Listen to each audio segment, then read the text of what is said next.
Hello friends, कैसे हैं आप लोग। आप सभी लोगों के साथ एक सीरीज में एक्चुअली हम लोग बात कर रहे हैं और वो सीरीज का नाम है स्पिरिचुअल इंस्पायरेशन। और वो स्पिरिचुअल पार्ट में हम लोग गीता, महाभारत, रामायण का पार्ट में से आज हम लोग एक इम्पोर्टेंट कैरेक्टर्स के बारे में बात करेंगे और उनको आप सभी लोग तो जानते हैं, जिसका नाम है अर्जुन। अर्जुन महाभारत का एक सबसे इंटरेस्टिंग कैरेक्टर है और जिसको आप सभी लोग जानते हैं। हम लोगों का पास्ट हिस्ट्री में अर्जुन का महाभारत का जो वार हुआ था उसमें बहुत ही इम्पोर्टेंट एक रोल रहा है। ये अर्जुन कैसे इतना पावरफुल बना, अर्जुन में से हमें क्या सीख मिलती है, उसके बारे में ही थोड़ा सा मैं आप लोगों से कुछ बताने के लिए प्रयास करूँगा। पहली बात तो अर्जुन हमेशा एक फोकस्ड स्टूडेंट रहा है। जैसे कि गुरु द्रोण ने सभी स्टूडेंट को बुला के एक सिरिया को लकड़ी का सिरिया एक पेड़ में लगा दिया और सभी को बोला और वो सिरिया की आँख में निशाना लगाना है। तब सभी लोगों ने प्रयास किया। पहले युधिष्ठिर आया और उनको गुरु द्रोण ने पूछा, युधिष्ठिर आपको क्या दिखाई दे रहा है। युधिष्ठिर बोला, गुरुजी मेरे को तो बहुत सारा सिरिया ये पेड़ में दिखाई दे रहा है। उसके बाद गुरुजी ने भीम को बुलाया, भीम आपको क्या दिखाई दे रहा है। भीम बोला, मेरे को बहुत सारा फल दिखाई दे रहा है पेड़ में। और दुर्योधन को बुलाया, दुर्योधन को जब बुलाया तब उन्होंने बोला, गुरुजी मेरे को तो पूरा गज दिखाई दे रहा है, पेड़ दिखाई दे रहा है, उनका जो पत्ता है वो भी दिखाई दे रहा है। उसके बाद फाइनली अर्जुन आया और अर्जुन से गुरुजी सवाल किया, अर्जुन आपको क्या दिखाई दे रहा है। तब अर्जुन ने बोला, गुरुजी मेरे को सिरिया का आँख दिखाई दे रहा है। फिर से ठीक से देखो तुमको क्या दिखाई दे रहा है। तब अर्जुन ने बोला, मेरे को सिरिया का आँख ही दिखाई दे रहा है। उसके बाद गुरुजी ने आदेश दिया निशाना लगाने के लिए और अर्जुन ने सही निशाना लगाया। अर्जुन हमेशा एक फोकस स्टूडेंट रहा है और जब वो लर्निंग का टाइम होता है गुरुजी के साथ एक बेस्ट स्टूडेंट जैसा वो बिहेव किया। गुरुजी ने जो भी सिखाया वो सीरियसली सीखा और वही कारण है अर्जुन फ्यूचर में जाके एक अच्छा धनुर्धर बन पाया।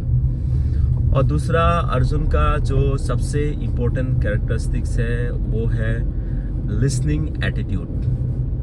Listening attitude.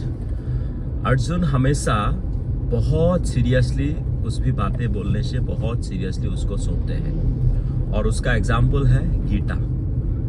गीता का एग्जाम्पल हम लोग क्यों लिया, जब महाभारत का वार होने के लिए जा रहा था और स्टार्टिंग में अर्जुन ने बोला मैं ये वार नहीं कर सकता क्योंकि ये सभी लोग तो मेरा फैमिली लोग है, मेरा गुरुजी है, पितामह है, ये लोगों को मैं कैसे युद्ध में हरा सकता हूँ, कैसे वो लोगों को मैं पेन दे सकता हूँ, ऐसा बहुत कुछ बोला।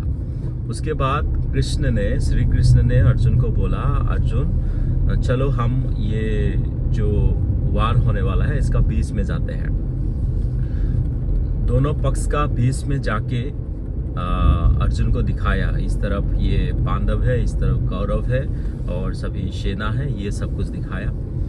और दिखाने के बाद श्री कृष्ण ने अर्जुन को बहुत कुछ बताया और वहाँ से गीता का ज्ञान हमें मिला। आप एक बार सोच के देखिए, एक वार होने के लिए जा रहा है, दोनों तरफ से सभी लोग पूरा प्रिपरेशन के साथ खड़ा है और वो टाइम में श्री कृष्ण कुछ बोल रहा है और अर्जुन सीरियसली उनको सुन रहा है। पहली बात, वार में जाने के बाद किसी को कुछ भी सुनने के लिए तो मन नहीं होगा। दूसरी बात, बोलने वाला में भी ताकत हो तब भी कोई नहीं सुनेगा।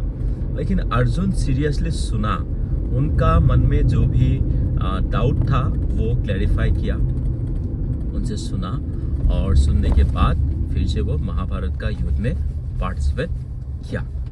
ये हो गया अर्जुन का दूसरा characteristic, that is called learning, यानी कि लिसनिंग। जो भी उनका मेंटर बोला है वो सुना। ओके। तीसरा अर्जुन से जो हमें सीखने को मिलता है वो है सरेंडर टुवर्ड्स मेंटर। उनका जो मेंटर है पूरा महाभारत में अर्जुन का जो मेंटर रहा है वो है श्री कृष्ण। श्री कृष्ण ने जो जो काम करने के लिए अर्जुन को बोला, अर्जुन ने वो फॉलो किया। कभी भी ऐसा नहीं बोला कि ये मैं नहीं करूँगा, आप गलत बोल रहा है, ऐसा कभी भी नहीं बोला। जब जब उनका मेंटर बोला आपको ये करना है, वो किया। जैसे कि कर्ण को जब वो मारना था वही वक्त में कर्ण को मारा, द्रोण को जब मारना था वो टाइम में मारा, और भीष्म पितामह को जब तीर से निशाना लगाना था तब भी अर्जुन ने वही किया जो उसका मेंटर ने बोला। इसका मतलब है अगर ज़िंदगी में आपको कुछ सक्सेस होना हो तो मेंटर को हमेशा सरेंडर करना है, तभी जाके आपको सक्सेस मिल सकता है।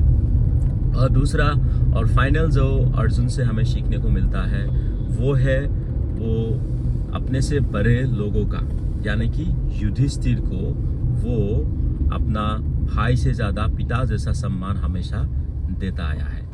जैसे कि एक महाभारत का एंडिंग में एक टाइम आया जो टाइम में अश्वत्थामा को मारने के लिए भीम भी आया था, और अर्जुन ने अपना तो वो खंजर निकाल लिया कि इसको अभी गला काट देंगे, और उसके बाद द्रौपदी बोला कि इसको नहीं मारना है। वो टाइम में सभी लोग वो एक विकट सिचुएशन में पहुंच गया, और वो टाइम में वो लोगों के पास एक ही ऑप्शन था, युधिष्ठिर क्या बोलेगा। तब युधिष्ठिर बोला इनको नहीं मारना है क्योंकि द्रौपदी ने बोल दिया, और अर्जुन ने तो खंजर निकाल दिया सो इसका भी वजन रखना है। तब अर्जुन को बोला इसको मुंडन करना है, यानी कि उनका बाल काटना है। तब अर्जुन ने बाल काटा, लेकिन कभी भी ऐसा नहीं किया कि मेरा भाई ऐसा बोला है लेकिन मैं ऐसा ही करूँगा, ऐसा कभी भी अर्जुन नहीं किया। हमेशा उनका जो भैया युधिष्ठिर वो धर्म के पक्ष में हमेशा बोलता है, और वो युधिष्ठिर का बात सुना, और सुनने के बाद जो जो युधिष्ठिर ने बोला वही उन्होंने किया। तो यानी कि ये जो पूरा अर्जुन का जो कैरेक्टरिस्टिक्स है वहाँ से हम लोगों ने बहुत कुछ सीखा, और बहुत कुछ सीखना बाकी है। लेकिन यहाँ पे 3-4 पॉइंट में फिर से रिपीट करता हूँ। पहला हो गया अपने जो काम अपने आप को दिया है उसमें हमेशा फोकस रहना है। ये अर्जुन से हम लोग सीख सकते हैं। अगर कोई आदमी एक टाइम में बहुत सारा काम में फोकस करेगा तो उसका एक काम भी सफल नहीं होगा। ठीक है, अगर आपको सफल होना है, सक्सेस होना है, तो आपको विथ फोकस ही काम करना पड़ेगा। दूसरा, आपको जो भी सीखना है वो सीरियसली सीखना होगा, सुनना होगा। अपना मेंटर का बात को सीरियसली सुनना होगा, तभी जाके आप अच्छा नॉलेज ले सकते हैं। तीसरा, अपना मेंटर के लिए हमेशा आपको सरेंडर होना पड़ेगा। जो भी उन्होंने बोला है उसको इफ्स एंड बट ना बोलते हुए आपको सरेंडर होना ही होगा, तब जाके आप सक्सेस को पा सकते हैं। और फाइनली, जो धर्म के रास्ते में है, जो हमसे बुजुर्ग है, जिसको हम मानते हैं कि ये लोग हमें कुछ सिखा सकते हैं, या वो लोग कभी भी कुछ भी बोलने से वो बात को एनालिसिस करके ही हमको डिसीजन लेना है। कभी भी हम ही सब जानते हैं, हम ही बड़े हैं, ऐसा करके हमें डिसीजन ले ही देना है। ओके, ये था अर्जुन से सीखने वाले कुछ पॉइंट्स, और ये मेरा छोटा सा प्रयास है। हर एक कैरेक्टरिस्टिक्स में से हम लोग कुछ ना कुछ सीख सकते हैं, इसीलिए मैं प्रयास किया कुछ अर्जुन से सीखने के लिए, और यही बात मैं आप लोगों के सामने भी रखा। आई होप आप सभी लोगों को ये अच्छा लगा होगा। आप सभी लोग अच्छे से रहिए, और नया नया चीज़ हर दिन कुछ ना कुछ सीखते रहिए, और मेरे से भी मिलते रहिए। Wish you all the best. This is Vishnu Saikia, your friend and partner in success, signing off.